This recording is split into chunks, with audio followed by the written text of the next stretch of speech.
Alright guys, fourth installment, third video today. Can't get my fingers right. Third video today. As you can see, Bridge Doctor is in. If I haven't shown you already, if you haven't seen it. Probably can't see it with other clamps down in there, but that little tail block you see is essentially a tail block that creates leverage and a dowel that goes all the way to the end with a Allen key set screw, which essentially acts as another truss rod to keep the top of the guitar from bellying. Now, in order to try and flatten, because I know that this guitar is flat top 100%, and two, it is not going to be clear coated, and it's going to be painted and finished like it was, but just much better quality because I was like 14 when I did this.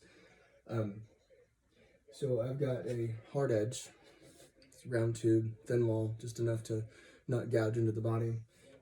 Some clamps set to the outsides where the binding is, where the most structural integrity of a 90-degree would be. And make sure that these are set at the edges so you're not pushing into the center of the body. I've got the Bridge Doctor set between 1, 2, 3, 4, 5, 6, if you notice. Dead center. This old pickup that's in here is going to be coming out. It's a pain in the ass, but I'm going to deal with that later. I'll deal with the fretwork later. I have taken the truss rod completely loose, let it set, did a little bit of, laying stuff on it on top of my furniture in here. I have now put tension back on it. I'm going to straight edge it with the same straight edge you saw earlier, and tighten it to put some tension on it so when string's going it doesn't bow. I'm going to do some fret leveling and some end dressing, and then I will redress the tops of them because you can see they're pretty flat. I don't know if you can see it in the video there. They're pretty flat anyway, they're old. But we are going to strip this whole guitar and actually finish the back of the neck like it should be in the first place, actual wood, not painted. The face of the headstock and the rest of the guitar will be painted as well. I'm going to remove this bridge eventually, but I would like to have had already done all this so that it is just cosmetic what is going to be done. If you notice, I have a little strip of wood here because I found a little crack right here at the sound hole, which is where a lot of it vibrates, where you get a lot of your sound from, and I don't want there to be anything worse than it already was. I know it's already plywood and pieced together, veneered anyway, so we have a couple clamps here holding that in place. I'm going to go get some smaller screw ones and make sure it's nice and tight and even.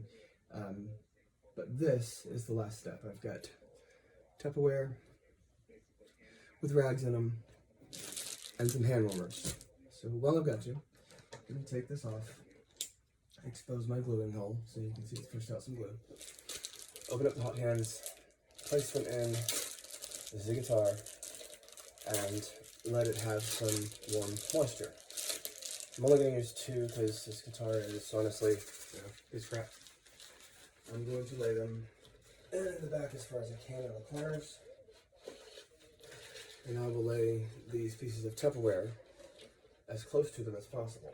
The point of this is to introduce just enough moisture to aid with the Bridge Doctor doing its job and this straight edge doing its job, so that we don't break or crack or lose any of the structural support of the